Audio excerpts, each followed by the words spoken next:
একজনকে কোর্টে তোলা হয়েছে, কোর্টে হিয়ারিংয়ের পরে থেকে আদালতে নেওয়া হবে, সেইখানে যেরকম করে বাধা দেওয়া হয়েছে এটা খুব বেশি হয় না।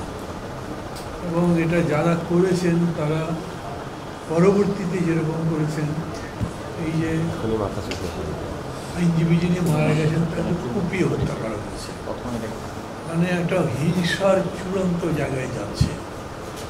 এইরকম ঘটনা আমরা আমাদের দেশে কম দেখি, আশেপাশে দেখি, মানে এগুলো মনে একটা রিপ্লিকার মতো,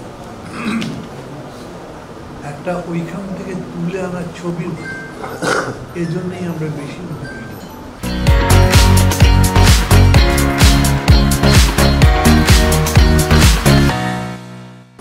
তাছাড়াও এই ঘটনাটা যখন শুরু হয়েছে তখন আমাদের প্রতিবেশী দেশের পক্ষ থেকে তাদের শাসক দল, তাদের মানে কোনো কোনো ক্ষেত্রে নিশ্চয়ই মুখপাত্র বলা যায়, তাদের যে সমস্ত বক্তব্য, বিবৃতি ইত্যাদি আমাদেরকে চিন্তিত করে। আর এই জন্যই আমরা আসি এই কথা বলতে, বিশেষ করে দেশের জনগণকে, সাথে সাথে যারা যারা অংশীদার হতে পারে, রাজনৈতিক দল এবং ক্ষমতায় যারা আছেন তারা।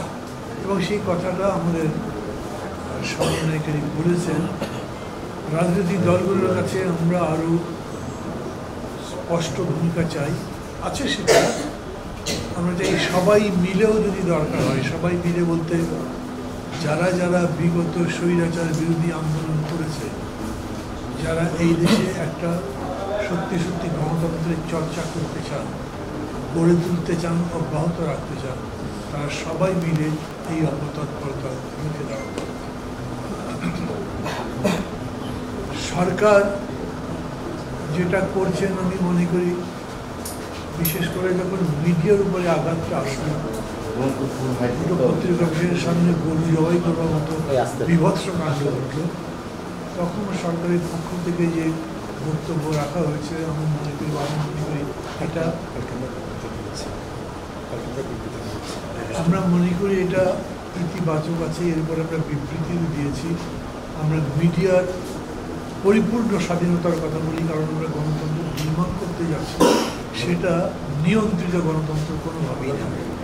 আপনার কোনো কিছু যদি পছন্দ না হয় সেটা বলবার ধারণ আছে, সেরকম করে বলেন, কিন্তু অস্ত্রের ভাষায় বলবেন, একদম জিঘাংসার ভাষা ব্যক্ত করবেন, এইটা কোনোভাবেই গ্রহণযোগ্য হতে পারে না।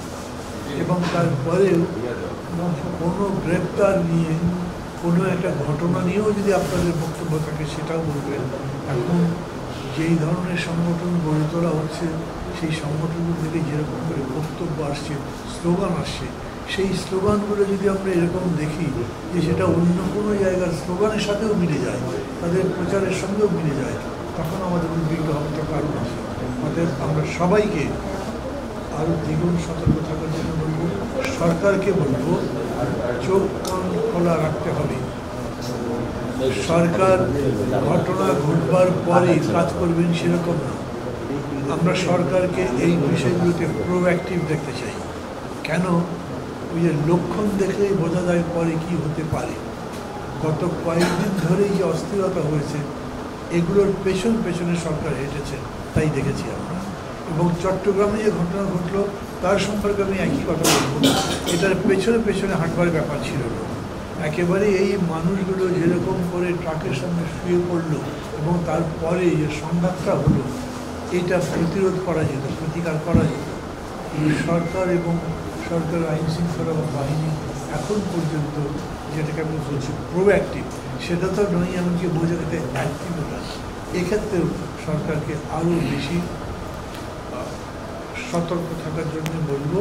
এবং শেষ পর্যন্ত হয় কি, যখন কোনো ঘটনা ঘটে, সেই ঘটনার সময় যারা দায়িত্বে থাকেন, দায় তারই ঘটনায়, কাউকে কাঠগড়ে দাঁড় করবার কথা বলছি না, কাউকে দোষারোপ করছি না, কিন্তু ইতিহাসের রায়টা এরকমই হবে। এটা বুঝে যেন সরকার তার আচরণগুলো করেন, সেই কথা বলছি।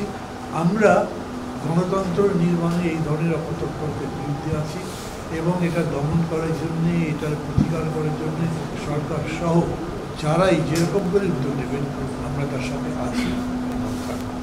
Thank you. ধন্যবাদ।